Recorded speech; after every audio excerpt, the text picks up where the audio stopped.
Ole, ole, ole, ole, ole, ole. Ah, yeah, you know what's coming.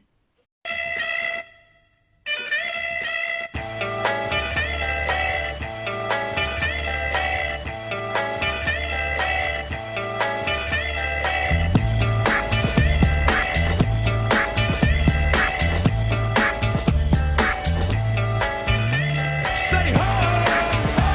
Say ho! Eat my gold! Say eat my gold! I know no rules, I know you know fools. We're in love with a beautiful game with no shame, that's cool, true. We jump in the queue, complete type brothers with a beat type tools. Hey up, it's me, Stephen Carroll, the Northern Barrel. So, what a fine Sunday it is. So, Sheffield Wednesday versus Rotherham United, the aftermath. So, did you see that display? Did you see how they just bloody beat them 2-0? Yeah. Sheffield Wednesday beating us. No, us beat them, Rotherham United. Yeah, we're doing good so far. I mean, we started off a bit rocky with a draw, where no one lost but no one won. But then we started, from last week, scoring and getting in there. So yeah, it's all happening, isn't it? It's all good, all scoring. I gotta say, it were, like every match at the beginning is all touch and go, but we always managed to do our best, and our best delivers on this. But look, we can't get too penisy now. Cocky. We can't get to that now, because if we do, that's when we start to slip up, and that's when we start to balls up, and that's when we start to lose. So if we keep the pace that we're at now, I'm sure we're gonna, do good and get quite far in this Premier League matches and stuff. Because we're all up the owls here. Even Jason Statham, he's a Sheffield Wednesday supporter, and he's not even from Sheffield. He's from London, and he supports the Owls. Good old Jason Statham. It's a shame we can't say the same about Sean Bean. Met him a couple of times. We tend to not bring up football things with him and that, because he's a United supporter, Sheffield United. Yeah, that's one of the reasons my dad don't like him. But still, it's, back onto Wednesday, we're doing good, aren't we? We're doing good. We're keeping our game on, right? I mean, there was Tuesday's game as well. We did all right in that. But yes, we're doing well so far. We're doing well. That's all good. Right, well, I think I've said what I need. I think I've said what I need to say with my thoughts on that. Yeah. I'll see thee after this advert break. The bloody pains of them ad.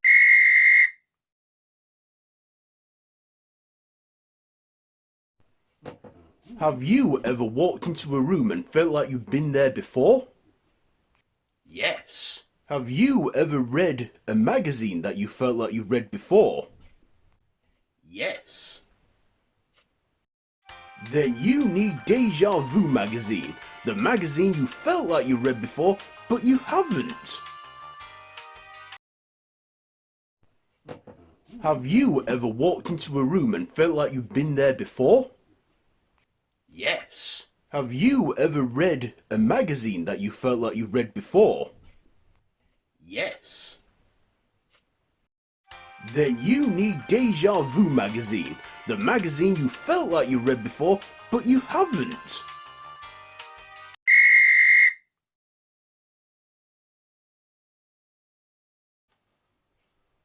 We're back on. Right, we're back on.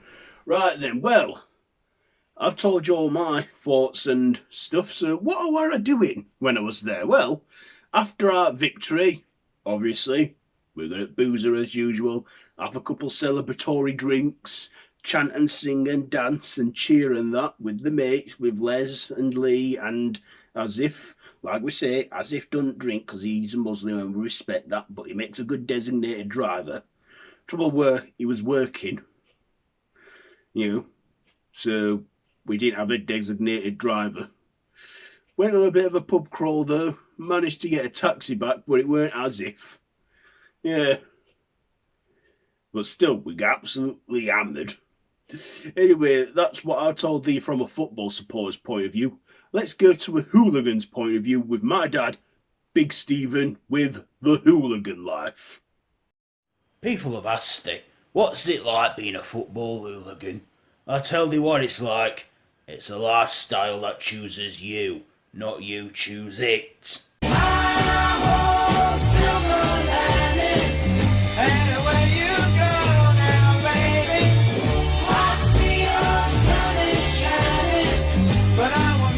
Sometimes when I'm stood with my rival Webby, who's a Sheffield United supporter, played, we stand there looking angrily at each other, and I'm going, all right then, these start, and he's like, these start, and I'm like, these start, and I'm like, thee start, because it looks like we're fighting, aren't we? Yeah, fighting.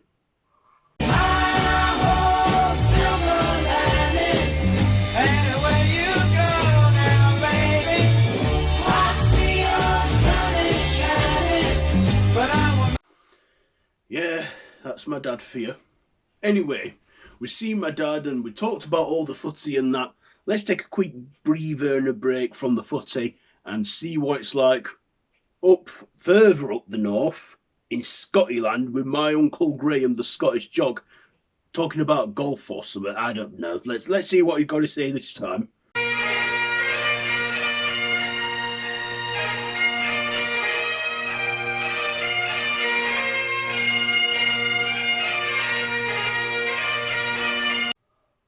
You know, over here, if someone gets a hole-in-one whilst playing golf, they buy everyone a drink at the end of the game.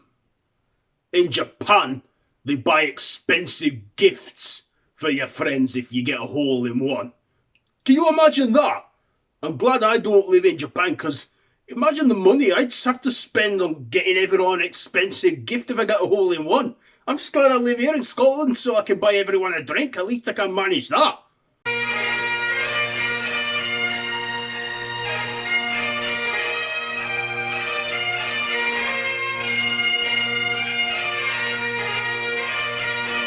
Yeah, nice one, Uncle Graham.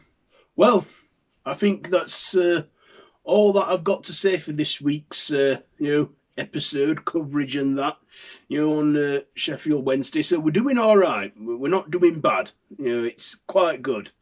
Good to know that, even though the Euro and the big national sporting events are done, we've still got our local stuff, the footy and that. So yeah, up the Owls. So yeah, I want to thank thee for watching, thank thee for coming, and I'll see thee soon, carolers. Right, well, I'm off then. Ta-ra. Say ho, whoa, ho, whoa. Eat my gold. Say